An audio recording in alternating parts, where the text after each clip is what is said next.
તમે જોઈ રહ્યા છો સાચો ગુજરાતી ચેનલ અને મારું નામ છે રમેશભાઈ આહિર। તો મિત્રો, આજે હું એક ખેડૂત તરીકે ટેકાના ભાવ વિશે મારો અભિપ્રાય આપવા માગું છું। તો મહેરબાની કરીને આ વિડીયો છેક સુધી જોજો અને છેલ્લે તમારો અભિપ્રાય પણ મને કોમેન્ટ કરીને આપજો, બરાબર? તો પહેલાં એક વાતની ચોખવટ કરી દઉં કે આ વિડીયોમાં કોઈ રાજકીય વાત નથી અને નથી કોઈ જાતની ફરિયાદ,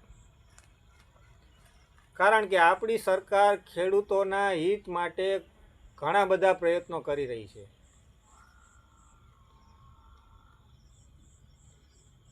જેમ કે પાછલા વર્ષોમાં સરકારે ટેકાના ભાવે ખેડૂતોના માલની ખરીદી કરી ખેડૂતોને સારો એવો લાભ આપ્યો છે।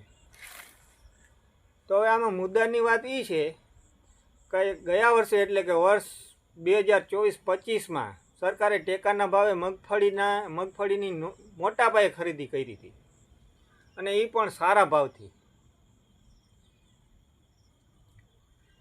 ગયા વર્ષે મગફળીનો એક મણનો ભાવ સરકારે 1356 જાહેર કર્યો હતો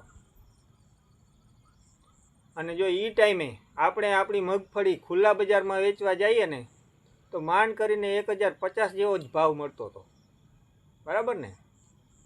તો હવે આમાં એટલી તો આપણે બધાને ખબર પડે કે એક મણમાં બજાર કિંમત કરતાં ₹300 જેવો ભાવ વધારો કરીને સરકારે આપણી મગફળી ખરીદી કરી। એક મણમાં ₹300 એટલે મગફળી લીધી હતી કેટલી? 200 મણ। તો ₹300 લેખે 200 મણના ₹60,000 એક ખેડૂત ખાતેદાર દીઠ ભાવ વધારાના આપ્યા એમ કહી શકાય ને, બરાબર ને? એ ઉપરાંત શું મગફળીની આ ખરીદ પ્રક્રિયા આખી થઈ હોય એમાં બીજા ખર્ચા નહીં આવ્યા હોય? જેમ કે બારદાન, મજૂરી, ખરીદ કેન્દ્રોનું કમિશન, ટ્રાન્સપોર્ટ ભાડું, ગોડાઉન ભાડું, ફેમિકેશન ચાર્જ વગેરે વગેરે। અને જો આ માલ થોડા મહિના પડ્યો રહ્યો હોય તો એમાં વજન ઘાટી આવતી હશે ને? તો આ બધા ખર્ચાઓનો ઉમેરો કરીએ ને તો મારા હિસાબે ગયા વર્ષે 1356માં લીધેલી મગફળી બીજો 200-250 રૂપિયાનો ખર્ચ ગણો તમે તો 1600 રૂપિયામાં ગોડાઉન સુધી પહોંચી હશે। એટલે ટેકાના ભાવે ખરીદાયેલી મગફળી સરકારને 1600 રૂપિયામાં પડતર થઈ એમ કહી શકાય ને? સમજાય છે ને મારી વાત? તો હવે આ 1600 રૂપિયામાં પડતર થઈ એ મગફળી થોડાક મહિના પછી પાછી બજારમાં વેચવામાં કાઢવામાં આવી હતી, બરાબર? ત્યારે મારા ખ્યાલ મુજબ 1000નો ભાવ બહાર પાડવામાં આવ્યો હતો। એટલે સરકારે 600 રૂપિયાની ખોટ ખાઈને પણ ખેડૂતોને લાભ આપ્યો। તો હવે એમાં આપણે ધ્યાન દેવાની જરૂર આપણે ન્યા છે કે આ 600માંથી એક મણના 300 રૂપિયાનો તો ભાવ વધારો કરીને ખેડૂતને લાભ આપ્યો જ છે અને એ બહુ સારી વાત કહેવાય, પણ બીજા જે 300 રૂપિયા અન્ય ખર્ચાઓના છે એ રૂપિયા પણ ક્યાંક ને ક્યાંક સરકારી તિજોરીમાંથી જ ઓછા થયા હશે ને? હવે જો આ બાબત ઉપર વિચાર કરવામાં આવે ને તો દેશના નાગરિકોના આ રૂપિયા બચી શકે છે। નાગરિકોના કેમ? કે એ તો દેખીતું જ છે કે સરકારના રૂપિયા બચે તો એનો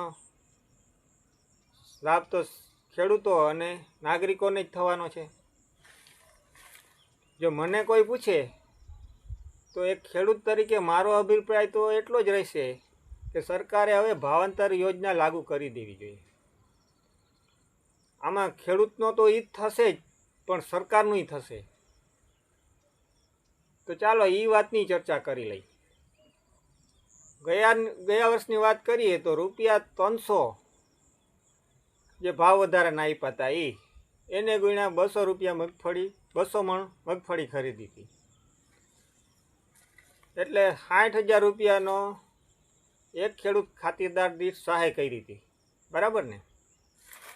તો એ હિસાબથી જો માની લ્યો કે 1000 ખેડૂત હોય તો તો આ 1000 ખેડૂતને 6 કરોડ રૂપિયા ચૂકવવામાં આવ્યા છે.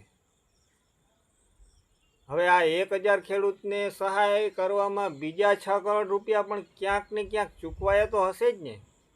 ક્યાં ચૂકવાયા હશે? કેમ કે આ 1000 ખેડૂતના માલને ગોડાઉન સુધી પહોંચાડે અને ફરીથી એનું વેચાણ થાય ત્યાં સુધી પ્રક્રિયામાં આ લોકોને પણ કંઈક ને કંઈક આપવું તો પડતું હશે ને મારા વાલા. પણ આમાં એક ખેડૂતના 60,000, એ હિસાબે 1000 ખેડૂતને રૂપિયા 6 કરોડનો લાભ આપ્યો, એ વાત તો બરાબર છે. પણ આ જે બીજા 6 કરોડ રૂપિયા જેવી મોટી રકમ ચૂકવવી પડે છે ને, એ બહુ વ્યાજબી નથી લાગતું. સમજાય છે ને મારી વાત? અને હા, 1000 ખેડૂતોની સરખામણીએ આ લોકોની જનસંખ્યા ખૂબ ઓછી રહેતી હશે. કદાચ આ બીજા 6 કરોડ રૂપિયા આ ખૂબ જ ઓછા, એટલે કે કદાચ 100 કે 100થી ઓછા હોઈ શકે, આટલા લોકોને જ ચૂકવવા પડતા હશે. આમ અડધા ભાગમાં 1000 ખેડૂત છે, તો બીજા અડધા ભાગમાં અન્ય ખર્ચ તરીકે માત્ર બહુ ઓછા લોકો છે. તો ખરેખર વિચાર કરીએ ને તો આપણે એવી માગણી કરવી જોઈએ કે સરકાર જે પણ લાભ આપવા માંગતી હોય એ ખેડૂતને સીધો લાભ આપે, અને ખેડૂતોના હાથમાં ડાયરેક્ટ રૂપિયા આવશે તો ખેડૂતની આવક આટલી મગફળીમાં તો બમણી થશે.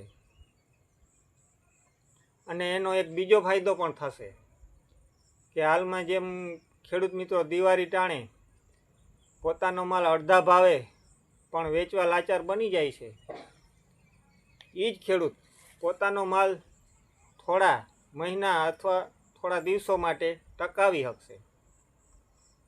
તો મેં આવી રીતે એક ખેડૂતના દીકરા તરીકે મારા વિચારો રજૂ કર્યા છે.